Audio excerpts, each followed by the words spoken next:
हिजो बेलुका भएको कर्णाली याक्स भर्सेस विराटनगर किङ्स बीच भएको खेलमा कर्णाली याक्सले टस जितेर ब्याटिङ चुज गरेको थियो भने कर्णाली याक्सको ब्याटिङ लाइनअपको कुरा गर्ने हो भने प्रियाङ पाँचाले 47 बल खेल्दाखेरि 6 चौका र 2 छक्का गरी 63 रन जोडेका थिए।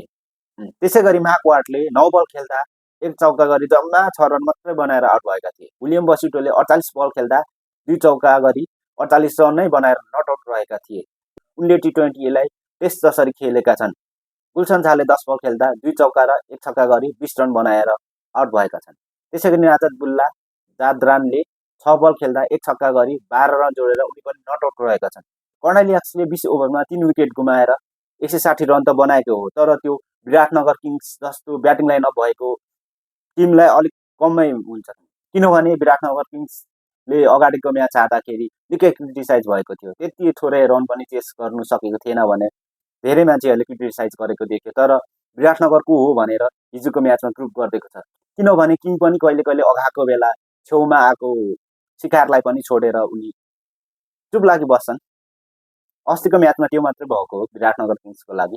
हिजो त कम्ब्याक गरेर टेबल 2 मा आइसक्यो नि विराटनगर किङ्स। अब यता विराटनगर किङ्सको बलिङ लाइनअपको कुरा गर्ने हो भने माचा डी ल्याङले 4 ओभरमा 10 को इकोनोमीमा 1 विकेट लिएर 40 रन खर्चेका छन्।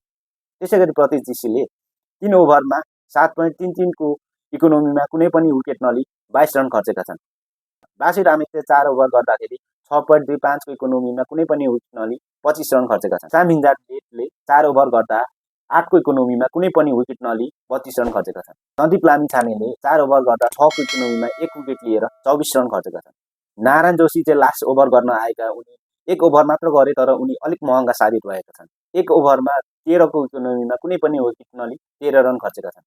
अब यता 161 रन टार्गेट चेस गर्न उत्रेको विराटनगर किङ्सको ब्याटिङ लाइनअपको कुरा गर्ने हो भने टप अर्डरका ब्याटरहरू त्यस्तो राम्रो चलेन, तर मिडल अर्डरमा आएर विराटनगर किङ्सको ब्याटिङ लाइनअपले निकै राम्रो हिजोको पर्फर्मेन्स दिएको छ। त्यसमा साहिल पटेलले 24 बल खेल्दा 1 छक्का गरी 19 रन जोडेका थिए।